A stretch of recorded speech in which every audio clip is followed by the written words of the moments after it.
We are here today for Kitchen Conversations. And today we have our sister Lauran Thomas here, who is also a therapist, a mental health therapist, which is just awesome because I know as we're all sitting at home with, COVID going on, that we probably have some things that we need help with right now. And so she is here to come alongside of us and be that support. So thank you for being here. You're welcome. And we asked you guys to send your questions. So if you have any questions, anything that you're struggling with, or maybe you have a friend who's struggling with it, email it to women@burkecommunity.com, and we will be sure to ask Lauran. And we had some people already ask some questions. So we'll start us off with this one. It said, I recently heard a statement that said, it's hard to show the love of Christ to a person you can't stand. It stopped me in my tracks realizing how much I really dislike a by-marriage family member. How do I go about allowing God to give me an attitude adjustment and a changed heart so that I can truly develop a caring spirit towards this person? Good question. That's a big question. Thanks for whoever asking that on my first go round. No, I'm kidding. One of the things is that question actually would walk in my door pretty frequently because relationships are so vital to us. We need them, we want them, but that doesn't mean that they're easy. And so I think in terms of relationship, one of the things that I really like to do is first off, depersonalize it. And so I would say something like, the things that you don't like about the person, they're not really about you. And so if we learn to take ourselves away and separate and say, let's just, I don't know the person, let's just say Sally.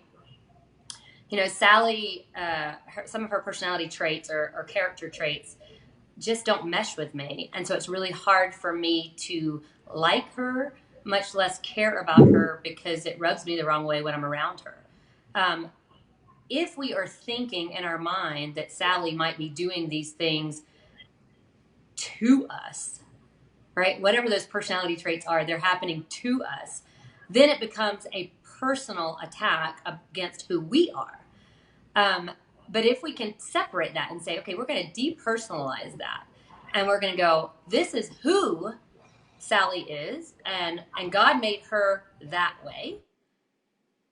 And so I am going to say, well, that's how God sees her and wants her to be. That does not mean God says to me, she has to be my best friend. It just means that he would like me to see her through the lens that he made her versus the lens that irritates me. And so I'm separating those. And then I can go, that's who she is. I don't have to like her. The difference is when I read scripture, I go, oh, love is about a choice. But love and like are really different. And so I can say, I don't really like the personality of that person. That is not someone I mesh well with. But I can choose to love them because that's what I'm called to do. And so it's a choice I have to make. I love them in this difficult space that we're in. And then I would say the next thing is to say, wow, what about some boundaries? When does this relationship cause you the most distress?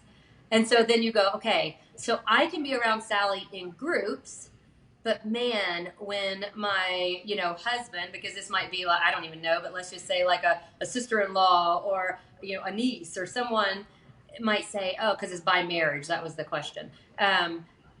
He might be going off hanging with the guys, but then I'm stuck. Okay, so I need to explain to my husband that doesn't work for me.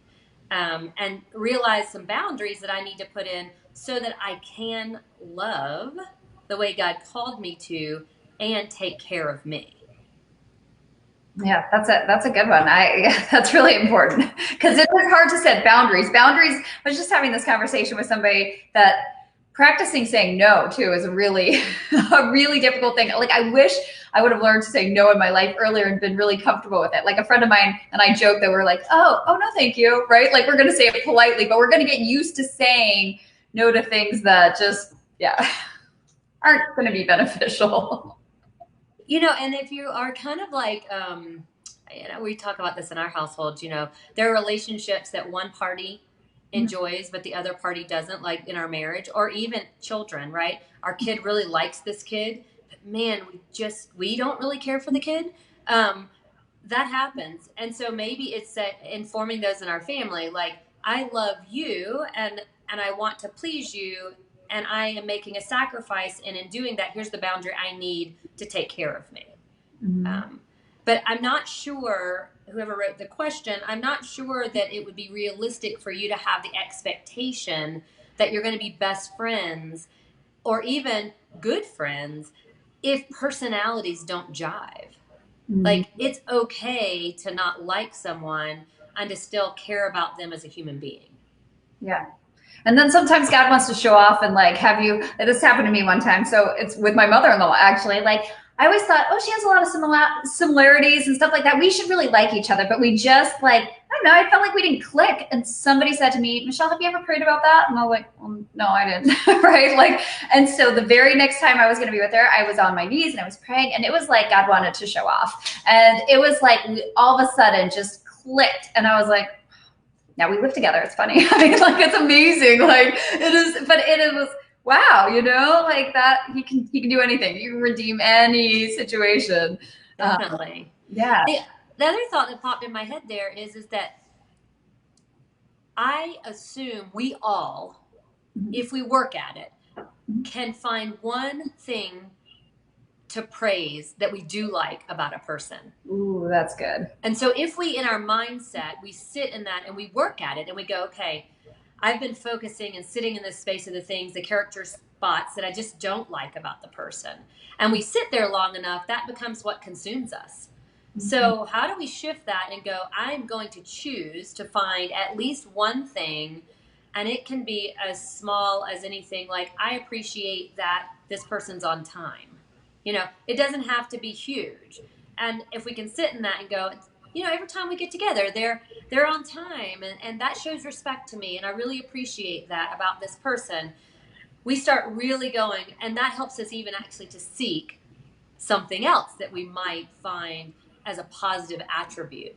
And those, if we sit in those, then that genuine space of I can choose to like this part of the person, even if I don't like this part of the person. Yeah. And that's that focusing on what's good, true, and worthy of praise, right? So that's awesome. That's great sharing. The other thing too that came up right before I got on this call is a woman called me, and she has a friend who probably maybe has some mental health issues, right? And loving that friend when she mentioned that they might be a narcissist, but loving them when they can be very difficult, and sometimes when they're irrational and stuff like that. And she was feeling very angry, and, you know, all those things were coming up. And I was like, you know what? I'm going to be talking to Lauran Thomas in just a few minutes. So hold that question. I will ask her. So what would you say to somebody who's just struggling right now, going through that? Well, personality disorders are very difficult to navigate in relationships. So narcissism is something that gets kind of tossed around, and it's this idea, right, that a person is self-consumed and they're seeking to meet their needs with the exclusion of caring for what that does to other people, right? It's very self-centric and not always intentional, right? Because if it's a mental health issue, it's a blind spot. They're missing that space of, oh, let me ask what you would like to do today. Yeah. I'm just saying what I would like to do today. So personality disorders are just really hard. So if it is a true personality disorder, that might take more than just this little snippet of what Michelle told me was Cliff Notes. If it's just a behavior pattern in someone and it's a blind spot that they are self-consumed, then one of the most healthy things we can do as friends is set our own boundaries for those people. I love the image in the book Boundaries that Clement Townsend gives of a fence, and then you have a gate on it. And the fence is permanent. It's there always. But the gate is what we get to control. And so the gate that we open out is what we give to others and the way we are in relationship. And the gate, when we open it inward, is what we let in and what we let affect us and engage us. And if we don't learn how to control the open out, the shut, and the open in, then people who have a blind spot in this space, if your gate's open, they're going to rush through it and take over. Yeah. And it makes us feel out of control, to be honest with you. It's like, I wanted to say no. I didn't really want to have lunch, whatever it is, but it makes us feel out of control, and that we didn't have active choice, when in reality we actually do. Mm-hmm. And so part of it is learning how to say, in this relationship, I have to set a boundary. So they call us on the phone and they're in an irrational space. Really kind of like, the word manic comes to mind, right? Just like rapid thoughts, and they just are firing them off verbally. We have to be able to say, when we pick up the phone, knowing who this person is and where we are, we might have to say something. Hey, I've got 5 minutes to talk today. I really look forward to being able to make more time another day. So what's on your mind? And you set the boundary ahead of time, right? Yeah. If you don't have 5 minutes to talk, you don't answer the phone. Right. That's a boundary. Right? I mean, but that's the reality of a person who can be consuming in our life, is that person, right? We're only responsible for the choices we make. We can't control the choices another person makes, and we can't control if they get help with their irrational behavior. We can't control if they even recognize their irrational behavior. Mm-hmm. So that is a learning behavior in friendship, because there are friendships that are consuming. And we, as the individual in the other part of that relationship, have to know when we can engage that friendship and when we need to love them and set a boundary. Right. So then if this friend's dealing with all these feelings of anger right now, because I feel like anger comes up a lot too. And so since we're there and she's dealing with all that, what are some good anger management things for people that they could possibly, to help them when they're feeling that towards, in a relationship, just so that, that plays out well, as opposed to the other way. Well, our anger is what we sometimes recognize easiest, because there's typically a physical feeling that comes along with it. Mm-hmm. And so our heart rate increases. We feel there's like disturbance internally. So sometimes it can be like a stomach ache. It can be our hands get sweaty, but it's typically a physical thing that starts happening. And that's because our heart rate is increasing. And that is when we have to actually go, okay, I feel angry, but what's causing me to feel angry? Am I being disrespected? Is this person, and so really kind of going to a space of, yeah, I feel angry at this person right now, but what's going on in the relationship to cause that? So sometimes that's called flooding. Like, so when we get so raised, it's when our heart rate goes above 100 beats a minute. And you can test that. You can go, where am I right now? And if you're above 100 beats a minute, you really don't need to be engaging in relationship. You need to do what's called self-soothing. And so you need to do some deep breathing. You need to do some personal relaxation, which could be taking a walk. That could be, there's things called progressive muscle relaxation. But the idea is if we feel that intense, we need to take some personal time. And relational anger, right? That's what that is. It's relational anger. It's not going to be productive if we address another person when we're feeling that. And that's why that boundary is important. I'm starting to flood, which means my heart rate is going up, and I am like, you're driving me nuts, but I'm still on the phone with you. So who owns the problem? Yeah. The problem is the person. I mean, you have to own it, right? You're going, oh, that person can behave any way they want to. Now, that's just in the moment. If it's a close relationship, sometimes this would be journaling, right? And so really, like, I call it brain dumping. Some people are really great at journaling. I'm a bullet point journaler. I just think it's a brain dump. It's like, what is going on? What experience am I having right now? And you get it on paper, and then you determine what would be productive later to talk about with this friend. Yeah.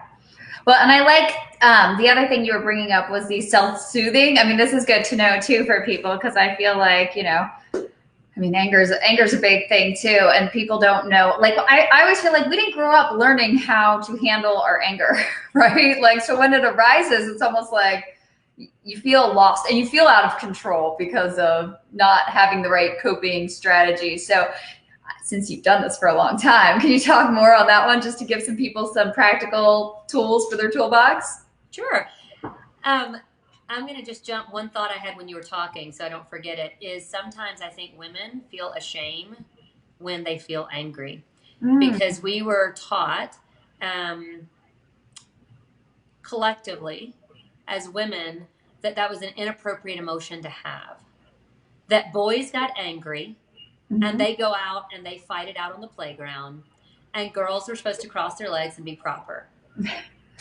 And now, I mean, that's a generalization, but I think that there's a lot of shame that comes with that feeling of anger. And so I don't think that women talk about it a lot. I think we hold it and we try to fix it.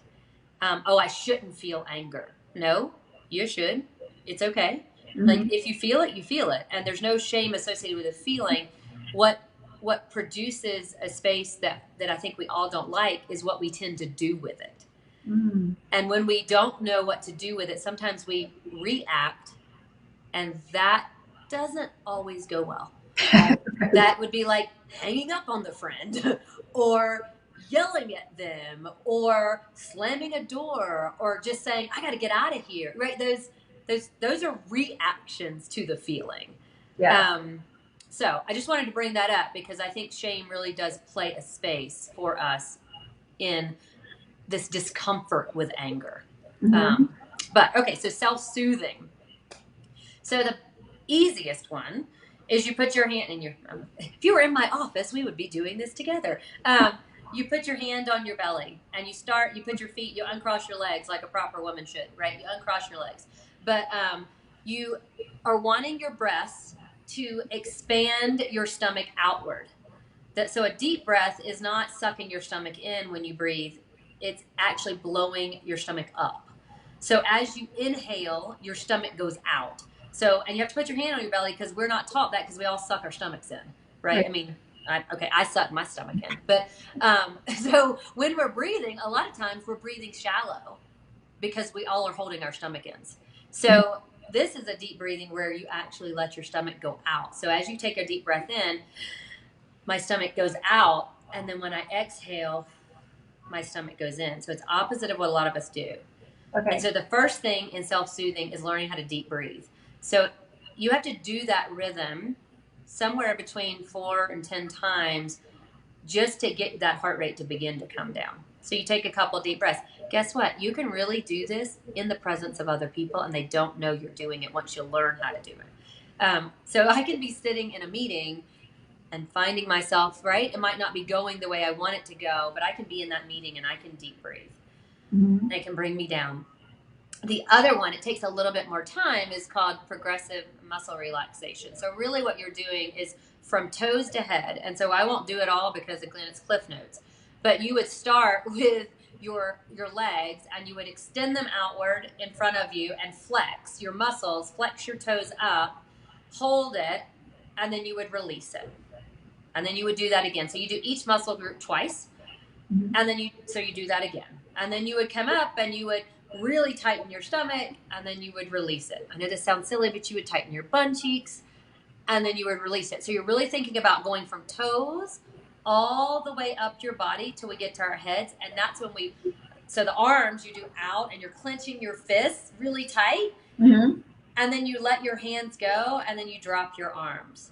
But you're tightening as tight as you can. So then as we go up, you would do your shoulders to your ears, and then you would release it. And then we get to our face, we're going to tense right? A lot of times we're clenching anyway. So we clench our teeth, and so it tightens our jaws, and then we release. We lift our eyebrows to tighten our eye, right? And we release, right? And so go toes all the way up. And this takes, when you do it correctly, it can take 5 minutes. Sometimes you want to do it, and you might not. You might get noticed if you do that in public. Right. That's when you have walked away, you have said, or you're on the phone. I don't know if you're on the phone and doing it. But that really works better, if we're in a couple session. So I would do that with a couple in a session, or if I'm in a family session and I notice that tension is rising and people are about to start throwing it down, like emotionally throwing it down, then we're going to pause. And they think I'm crazy sometimes because people don't do this because we weren't taught. Mm-hmm. And then we're going to do that. The other one that's really fun to do is imagery. And so it's about giving yourself, you're doing some deep breathing and you're going, I'm going to close my eyes and I'm going to imagine that space that brings me joy. Where am I? And I'm going to imagine it. I'm going to imagine what I'm hearing. I'm going to imagine what I'm seeing. I'm going to imagine what I'm smelling. And so in this, and if something that brings you joy is eating, imagine what we're tasting, right? In this imagery, what we're doing is we're going through our 5 senses, and that is a grounding space that calms us. And you can do that through drawing. So sometimes people who are very artistic, they use imagery and they draw their happy place, but you're still doing it. You're like, oh, well, if I was at the beach and I'm going to hear the waves coming in, so I'm going to draw some waves, or I'm going to feel the sun on me, so the sun's going to be in the picture. Oh, I've got a, really cold, I'm sorry, but pina colada next to me, and I'm going to taste that, right? Whatever. It can be virgin, but, whatever, or whatever, but the idea is that I am giving space, not thinking about the thing that produced a negative emotion that I was uncomfortable with. That's really, it's funny. So somebody that had visited you before had told me that about the 5 senses, and I had practiced it one day and I thought, wow, it really is amazing because it takes your focus off that negative thing. And when you're thinking about, well, what do I hear? Boy, birds chirping, boy, that brings such peace. It's like, it is amazing how that's just that shift, but it's a really good practical way to do that and to really change the anger that you're feeling. Yeah. Well, and it really works with also depression and anxiety. So even when we're not feeling anger. So anger is just that one we throw out there. But there's so many other emotions that are intense, right? Mm-hmm. Sadness can be intense. Fear can be intense. Worry can be, and so any emotion that is causing, again, those internal things, and that heart rate is like the best thing to pay attention to. It's going, okay, when that's happening, I have to choose to engage something different. It doesn't mean I'm not going to come back and address whatever was going on for me, but I am not in a healthy space to address it when I'm flooded with the emotion. Right. Yeah, very true. Oh my goodness. I so appreciate you being here too, just because, ladies, this is a great opportunity. If you want to post your questions too to Lauran, I just, it's so nice to have like tools to go with the toolbox so that when we run into these things, we're like, oh, here's my practical example of how I can focus on what's good, true, worthy of praise, and, get to that so that I can be light. Yeah, it's, I guess as a person in the house. Right. We're in the house a lot. But I guess I would even share that I don't as a therapist just talk this stuff. I actually practice it, and that gives more validity to it for me sitting in this chair. I have all the academic knowledge and the research that shows why it's good, but I also have the personal experience to say, and it works. Mm-hmm. But the key to any tool in your toolbox is practice. Yeah. We can have a really big toolbox, and if we don't ever go into it and grab the tool, then it just gathers dust. Yeah. And so I would encourage everyone that if you want to build your toolbox, you have to actually be engaging your toolbox when you're well. So I'm not going to practice grounding only when I'm emotionally unwell. I'm going to do that when I'm out on my walks. I'm going to do that when I'm sitting with my family at the dinner table, because I'm going to do it through even asking them the questions. And it's about learning how to just make that part of your life so that when you're emotionally in an unwell space, it's an easier tool to grab because you've used it. Yeah. Well, that's cool about asking questions at the dinner table, because that has been our favorite thing. It's at the person at the end of the meal gets told the dessert and everybody asks them questions. And if they ask a good question, you get that person passes out dessert for the night. But it's also a great like connection thing that's been so much fun to learn about the people that you live with and you miss on a day-to-day basis. So give us some ideas of what questions you ask when you brought that up. Sitting at the dinner table. Okay, so don't ask how was your day. It's the worst question ever. You know, or how are you doing? Right? That don't those questions don't lead, especially children. They're like fine, good. I mean, they don't do anything for us, right? Right. Some of mine more creative. I mean, I'm a more very specific. I think specific questions are good. Hey, what was your favorite thing about lunch today? I made the lunch, but I didn't sit with her when she ate it, right? Yeah. And so, like, what did you like that mommy packed? Hey, that gives me feedback for later, right? Right. What was the coolest thing you did while you were at the playground? Like, so I'm going to know some of the things that she might have done, and I'm going to then be specific so that she actually has to think about what her day was like. With my husband, I'm going to do some very specific questions too. Like, what stressed you out today while you were working? Like, give them permission to say it wasn't a fine day. Yeah. And we do a lot of dream questions as well in our family, because I just think it's kind of fun to not always, so sometimes life's not so, especially right now, it's not so exciting. And so it gives us a space to all know that there is more to come. Right. And so we don't get stuck just sitting in this space like, today was mundane. I did the exact same thing I did as yesterday, you know? And so it's like a dream question. Like, okay, what's on your bucket list? Give me 2 activities that when things open back up, what's on your bucket list, you know? Or where do we want to go on our vacation since it got canceled? Like, right? So we're not going on a summer vacation. So what would be your winter vacation? What would you like to do? What would make that fun? Right. And so then you get really, somebody says, oh, I want to go to, my daughter right now is really stuck in Australia. She wants to go to Australia. And so my questions to that are not like, oh, cool. Right. It's more like, well, what about Australia is intriguing to you? What kinds of things would make that kind of a trip fun? Yeah. That's right. When I was in sales, you learn to like dig down and ask the deeper questions. Like there's the answer, but then drill down and keep asking more questions on that one thing. And it is amazing what, people share, and just, it builds that connection that we so desperately need. It builds deeper meaning, right? It's a deeper meaning in the relationship, what draws you in. Yeah, absolutely. Well, so one of the things you brought up during this too was just control. And I know in Northern Virginia, especially, we like to control things. And, when things are taken out of our control, we have, people are with schooling and the way it's going to be done this year and all of those things. So when things are out of control, can you speak to that to help us with those topics? Yeah. Well, aren't we all there? Like there's a heaviness, I think that we all feel, because those small things that we had, and I think we all probably assumed in our lives that school was consistent, that church was consistent, that visiting family was consistent, right? There were these things that just were consistent. And I don't know if it's fair to say, but it sits on me going, I think maybe we all took it for granted. Like it was just what life was, and we didn't really even think about the idea, what if we didn't have it? Right.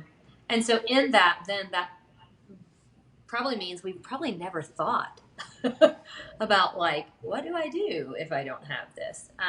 And the things that we cannot control, and we're realizing right now, school is something we cannot control. We're really realizing, I at least am realizing, what people are sitting with is the consumption of those thoughts. I mean, just spinning almost on all of the what if scenarios, all of the disgruntledness with decisions and how they're being made. It's starting to cause people who aren't really political talkers to be talking about politics. That's not, that's not even where they might have been before. Mhm. But I think that what I see the most is that what we consume our thoughts with, that in turn affects our activities and our mood. And so as we sit here, and the school, I think, is the best example we have, because just in the last week, Northern Virginia had all of those decisions that for the last month, people have been heavy and weighed down with trying to make the right decision when we don't really even know what that is for their child, to now, whatever decision you made, there's only one option now, right? And so that consumption, I have also seen that it's causing people to kind of sit there and feel stuck, and as if they have control over nothing. And so we call that extreme thinking. And we as in mental health, it's this idea of the all or nothing. And when we sit in a space or all or nothing, we are almost in cement, because living on either side of the spectrum is a space of untruth. And when you're living in a space of untruth, there is not another option. Now everything is about school. And so what I really was encouraged by, someone wrote this, it was this idea. It said, do something different until better comes along. And it was just kind of one of those deep thoughts that for me, I sit on those thoughts and I go, okay, what does that really mean? Right? Like, what does that mean? And it means something to me that, and I said it, I think the last time I was on, but it's just that we can't control what's happening with school. It means our life is going to look different. That different for some might seem better. That different for others might seem scary and out of control and overwhelming. But the idea is that if you stay sitting there and you do nothing, then that's the consumption of your thoughts. And so that do something different till better comes along. Because what if it was better for your family to be together?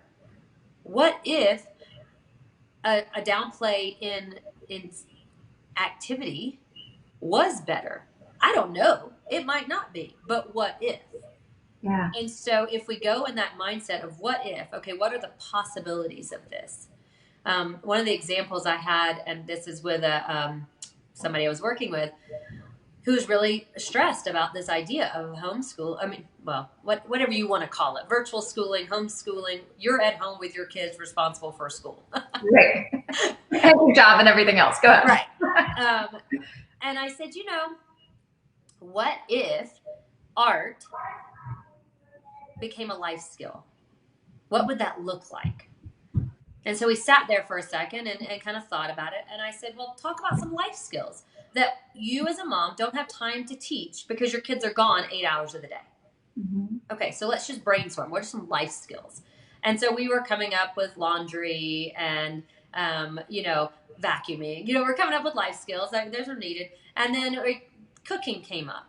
And I said, wow, what an art.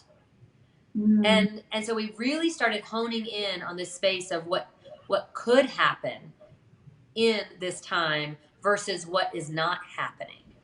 Right. And so it gave her a space of control, which is what we all want. We all want to be able to say, this I don't have control of, but this is what I do have control of.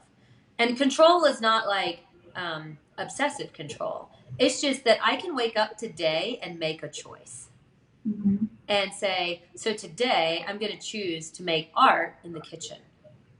And I'm going to teach my kids how to crack eggs. And we're going to create a masterpiece. And I am not an art teacher, but I do go in the kitchen. And YouTube is really good. Right. And there's beauty in the mess too. So if you make a mess, that's all, that can be beautiful too. Right. And that was just one little example of it, but it's the same thing It just is saying, let's move out of what we can't control and move into what desires you have. What are your skill sets? What are your strengths? Your children need those. They need to be taught by you. They might not need to be taught reading by you. My daughter does not need to be taught math by me, you know? But, Right. but she can learn from me. And so I can choose to take action on those things. Yeah, I like the idea of plugging in the things too that would be creating the moments that would be the joyful moments, because yeah, when you plug those in and focus on, oh, I'm going to add that on, it makes life so meaningful with our relationships with our kids, as opposed to just feeling like, oh, this is what I have to get done, right? This is which might not be in our skill set. No, not at all. But playing music and letting a child pick the music. If I listen to Moana soundtrack one more time this summer, but if that means my daughter's putting her clothes away, okay, we're working on it, right? I was thinking of the song Into the Unknown when you were talking earlier. We've watched Frozen a little much. A little much, right. I don't know where Disney Plus really hurt us all. So funny. Well, one other thing too, as you were talking, that I was thinking about too, is just with the control thing and not feeling out of control. And now I forget my question, but it was so good. It was so good. I'll think of it again, and I got sidetracked because that's how my mind works. Let's see, people are writing questions. I started reading them. So somebody wrote, I suck my stomach in, but it doesn't seem to help my stomach flatten. I love it. Boundaries written by Cloud and Townsend was such a great recommendation by Lauran Thomas. Okay, so you're having comments. So people are. So ask your questions, ladies, too. And this is awesome because Lauran is going to join us once a month, in case you didn't know that. She is going to be here on the 4th Thursday of every month at 2:00. And she's happy to talk about whatever we have questions about. So what are the big questions that you normally get, Lauran? Well, I think and this is the one thing, is that I think because I work with adolescent all the way up, and do family therapy and couples therapy, it's kind of like, okay, so in what space am I talking with an adolescent? Am I talking with just a single, like a mom?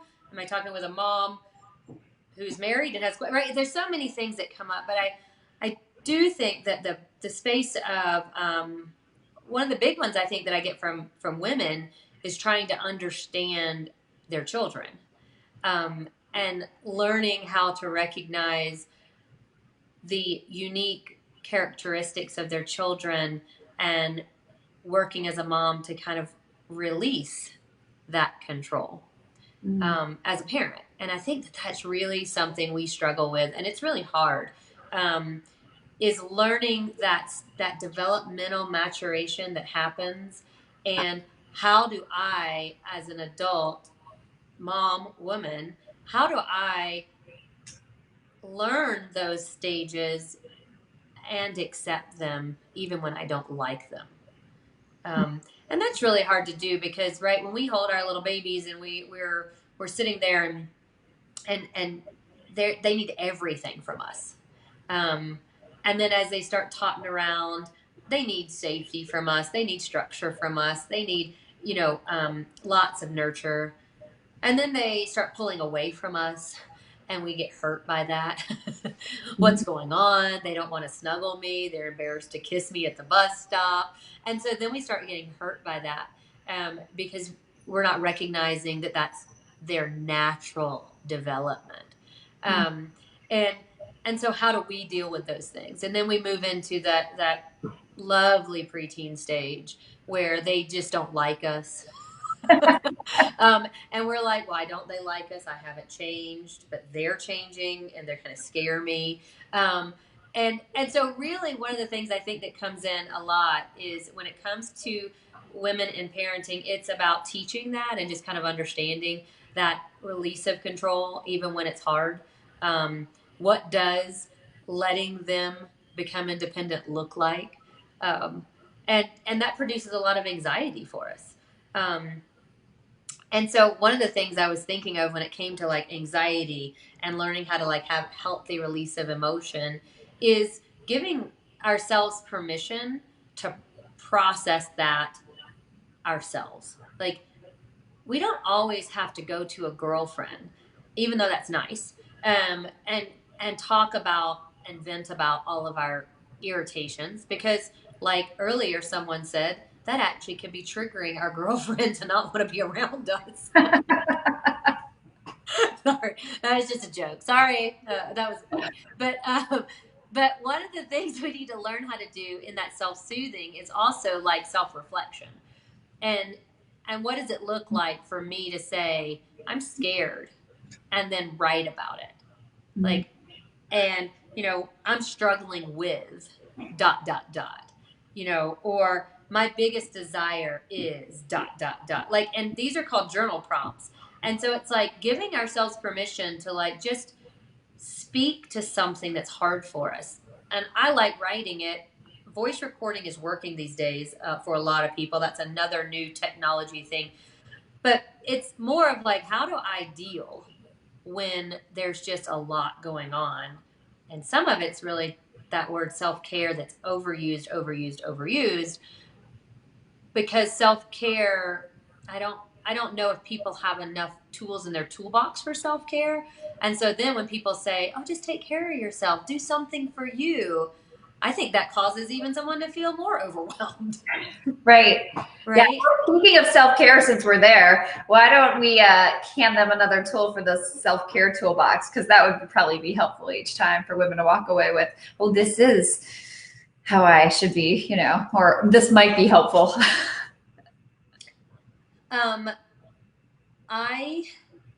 The first thing for self-care is personal space. That's one of the first things that it's about. This is what I hear mostly.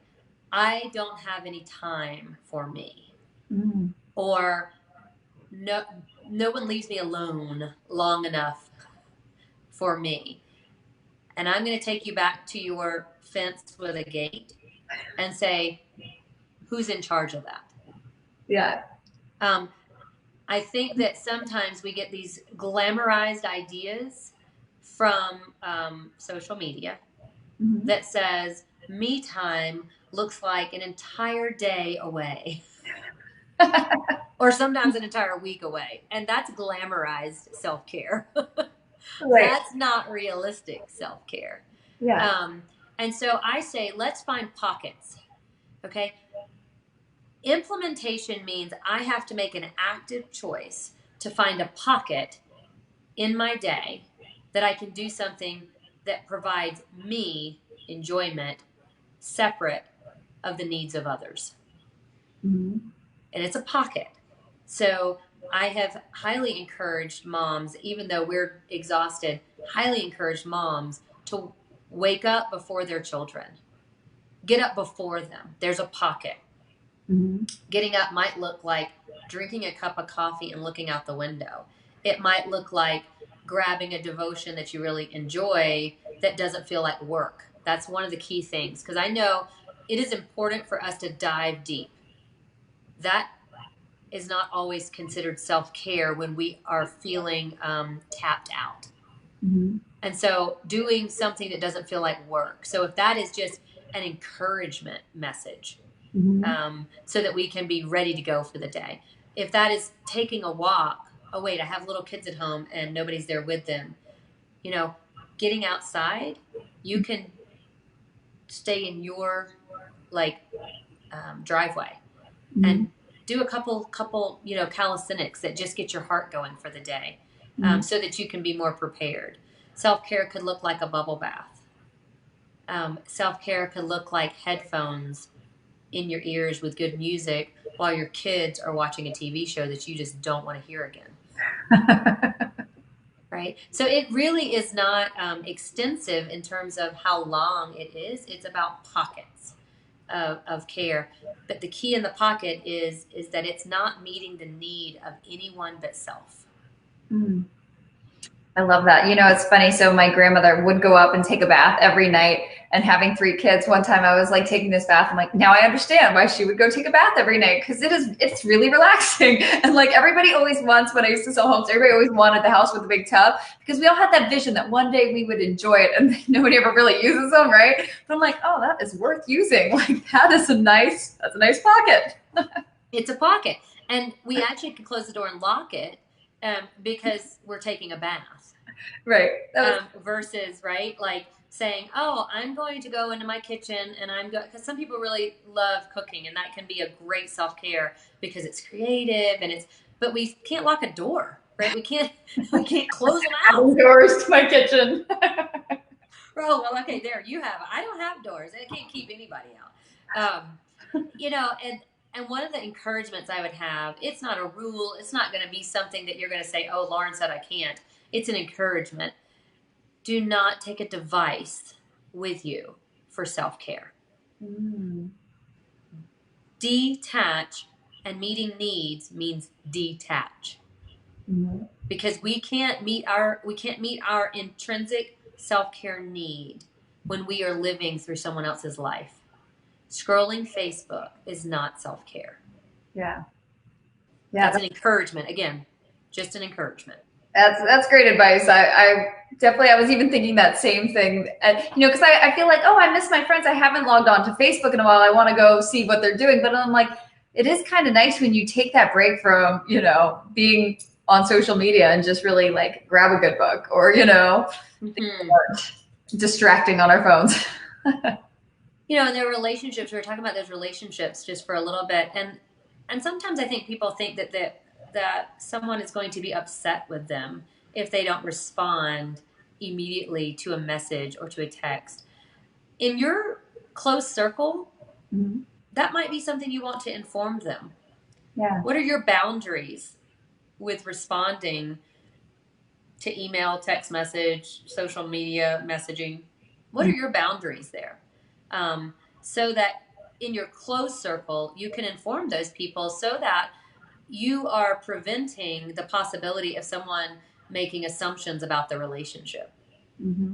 That's great too, because I remember hearing one time that emails are other people's agenda, right? And if you ever want to get anything done, you should in your mind just know that, you can still get to the emails later in the day. They will still be there waiting, right? But if you're going to knock out stuff and be productive, being productive in your morning or early time when you are productive is, the way to go. And you get to emails when you get to them. That's true. But we do feel in this mode of being on phones and on call all the time that there is that, oh, I should be responding to them. They'll think I wasn't. Right. Yeah.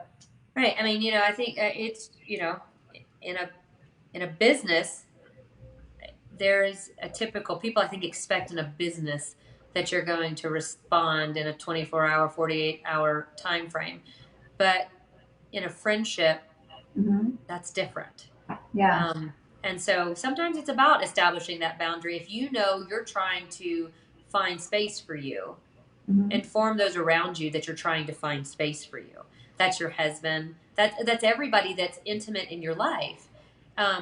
Because then we don't carry any weight when we're working to find that space. Yeah.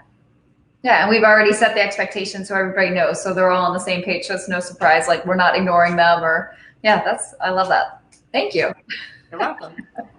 Well, I won't keep you any longer today. I appreciate you being here. And ladies, this is your perfect opportunity. Email your questions, women@burkecommunity.com, and we will ask Lauran next month when she's here on the 4th Thursday of the month at 2:00 for Kitchen Conversations. And thank you so much. It was fun. Thanks for inviting me. This was a lot of fun. Valuable information that you shared with us. Greatly appreciated. Thank you. All right. Bye, ladies. Bye.